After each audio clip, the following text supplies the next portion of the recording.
আমাদের নেতা বিএনপির ভারপ্রাপ্ত চেয়ারম্যান জনাব তারেক রহমানের নেতৃত্বে আমরা রাজপথে আন্দোলন করেছি।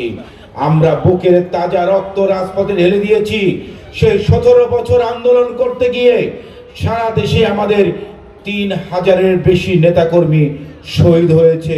ক্রসফায়ারে, বন্দুকযুদ্ধে কিংবা সেই কারাগারেও আমাদের সহযোদ্ধাগণ নিহত হয়েছে, শহীদ হয়েছে। সারা দেশে গত 17 বছরে সারা দেশে বিএনপি, যুবদল, ছাত্রদল, স্বেচ্ছাসেবক দলের 1200 নেতাকর্মী গুম হয়েছে। আজকে যারা এই আন্দোলনকে 16 জুলাই থেকে 5ই আগস্ট পর্যন্ত 20 দিনের আন্দোলন করে, যারা আন্দোলনকে নিজেদের আন্দোলন বলে তারা দাবি করছে, আমি তাদের উদ্দেশ্যে বলতে চাই, বাংলাদেশের এই আন্দোলন 20 দিনের প্রেক্ষাপটে তৈরি হয়নি।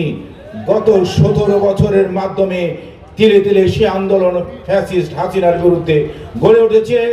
17 বছর আন্দোলনের ধারাবাহিকতায় গত 5ই আগস্ট কিন্তু মাফিয়া ফ্যাসিস্ট হাসিনা এই দেশ ছেড়ে পালিয়ে গিয়েছে পদত্যাগ করে।